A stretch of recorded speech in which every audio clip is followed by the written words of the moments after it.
স্বাগতম সবাইকে 10 নম্বর ক্লাসে chapter measure of central tendency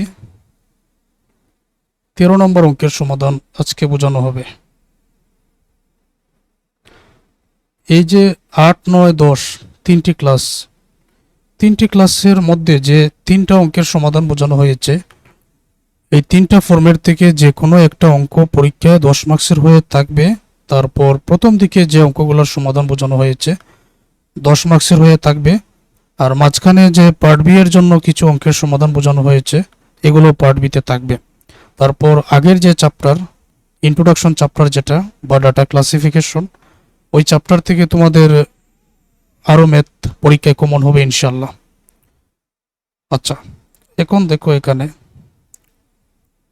the following table gives the yearly profit in taka lakh in a certain commercial organisation. Profit আসছে শ্রেণীব্যক্তি আকারে। Okay, number of company বা frequency দেওয়া আছে। The median and third quartile বাইর করার জন্য বলা হয়েছে calculate. The number of company earnings between 33 and 37 per year. যে 33 টাকা, এটা তো লাখ টাকায় দেওয়া, 33 লক্ষ থেকে 37 লক্ষ পর্যন্ত এর ভিতরে কতটা কোম্পানি আর্নিং করে সেটার হিসাবটা বাইর করো, সংখ্যাটা বাইর করো। 8 নম্বর ক্লাস দেখলে এই যে 2 নম্বর রিকোয়ারমেন্ট, এটা সহজে বুঝতে পারবেন, চিন্তার কারণ নেই। আর তোমরা ভালো করে জানো মিডিয়ানের সূত্র হলো এটা। অবশ্যই আমি আগের ক্লাসও দেখিয়ে দিছি, থার্ড কোয়ার্টাইলের সূত্র হচ্ছে এটা। তারপর আমি আবার তোমাদের দেখাচ্ছি। এই যে দেখো, থার্ড কোয়ার্টাইলের সূত্র আমি আগের ক্লাসে লিখে দিয়েছি। অর্থাৎ একটি চ্যাপ্টারের মধ্যে যা প্রয়োজন সেটা আমি আগেই তোমাদের সাথে পরিচয় করিয়ে দেই, তারপর ক্লাসের মধ্যে বুঝিয়ে দেই। তো আজকের অঙ্ক হচ্ছে এটা। যেহেতু মিডিয়ান আছে বা থার্ড কোয়ার্টাইল বললে আমাদের ক্রমযোজিত গণসংখ্যা সারণী তৈরি করতে হবে। সেটা কিভাবে? আচ্ছা, তোমরা এখানে শ্রেণীটা দেখো, এই যে শ্রেণী আর এই যে ফ্রিকোয়েন্সিগুলা, এগুলা দেখো। নেসেসারি টেবিল, প্রফিট ক্লাসে, নাম্বার অফ কোম্পানিজ, এফ এর মান, কিউমুলেটিভ ফ্রিকোয়েন্সি। 30 থেকে 32-এর ভিতরে 12, 32 থেকে 34-এর ভিতরে 9, 34 থেকে 34-এর ভিতরে 25, 34 থেকে 38-এর ভিতরে 17, 38 থেকে 40-এর ভিতরে 16, যোগ করে নিলে 79, 12 বসো, 12 এর সাথে 9 যোগ করলে 21, 21 এর সাথে 25 যোগ করলে 46, 46 এর সাথে 17 যোগ করলে 63, তার সাথে 16 যোগ করলে 79, এই দুইটা মিলে যাবে। আচ্ছা, এই টেবিল থেকে এখন আমাদের মিডিয়ান, প্রথমে মিডিয়ানটা বাইর করতে হবে। এই জন্য তোমরা টেবিলটা দেখে নাও। এন এর মান কত আছে এই জায়গায়? 79। Determination of median class, N এর মান 79, 2 দ্বারা ভাগ করলে এত। এখন 39.5 কত এর ভিতরে আছে দেখি। 12 এর ভিতরে নাই, 21 এর ভিতরে নাই, 46 এর ভিতরে আছে। তাহলে 34 থেকে 36 শ্রেণী, এটা হচ্ছে মধ্যক শ্রেণী। 25 হলো এফ এম এর মান সোজাটা, আর উপরে 21 এটা হলো পিসিএফ এর মান। আর শ্রেণী ব্যক্তি প্রতি ক্ষেত্রে 2 করে আছে। তাহলে মিডিয়ান ক্লাস 34 থেকে 34, L1 এর মান হবে নিম্নসীমা 34, n/2 এর মান 39.5, পিসিএফ এর মান 21, এফএম এর মান 25, সির মানগুলো লেখা হলো। L1 এর মান 34, n/2 এর মান এত, পিসিএফ 21, এফএম এর মান 25, সির মান 2, 34। এখন এই দুইটা বিয়োগ করলে এত, ভাগ 25 ইন্টু 2, 34, 18.5 আর 2 গুণ করলে 37, তারপর 37কে 25 দ্বারা ভাগ করলে এত, অবশেষে দুইটা যোগ করে নেবেন। তো মিডিয়ানটা কিন্তু আমরা পেয়ে গেছি। এবার পরবর্তী প্রশ্ন, থার্ড কোয়ার্টাইল।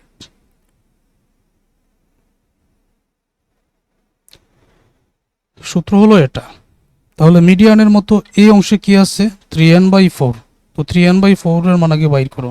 বর্তমান অঙ্কের মধ্যে n এর মান 79, উপরের দুইটা গুণ করে 4 দ্বারা ভাগ করলে 59.25 পাওয়া যাবে। তাহলে সেম প্রসেস, এই 59.25 এটা কোথায় থাকবে? 63 এর ভিতরে থাকবে। তাহলে 34 থেকে 38 এটা হচ্ছে এই থার্ড কোয়ার্টাইল শ্রেণী। এটা সোজা যে 17 আছে এটা হচ্ছে FQ3, আর 63 এর উপরে যেটা 46 আছে ওইটার নাম হলো PCF। PCF হচ্ছে 46, FQ3 17 সোজাটা, যেখানে মধ্যকের ওই জায়গায় বলা হয় FM। আর শ্রেণী হলো 34 থেকে 38, আর তো কিছুর প্রয়োজন নাই। তাহলে Q3 ক্লাস এস 34 থেকে 38, নিম্নসীমা হবে L1 এর মান 3n/4 এর মানে তো আমরা পেয়েছি এখানে। PCF 46, FQ3 17, সির মান 2, L1 এর মান 34, এটার মানটা এখানে বসাও। PCF 46, FQ3 17, সির মান 2, 34, এই দুইটা বিয়োগ করলে 13.25 ভাগ 17 ইন্টু 2, তো এখানে 34, 13.25 ইন্টু 2, তো 17 দ্বারা ভাগ করলে 34 প্লাস এই দুইটাকে ভাগ করলে 1.56, তখন 37.56 হবে উত্তর। আচ্ছা, আরেকটা প্রশ্ন যেটা শেষেরটা বলা হয়েছিল যে দি number of company earning between 33 লক্ষ থেকে 37 লক্ষ। 33 লক্ষ টাকা থেকে 37 লক্ষ টাকার মধ্যে কতটা কোম্পানি আর্ন করে। আচ্ছা, এটা বোঝানোর জন্য সরাসরি টেবিল থেকে আমি বুঝাবো, চিন্তার কোনো কারণ নাই। এই যে দেখো, আচ্ছা তোমরা লক্ষ্য করো 33 থেকে 37 লক্ষ,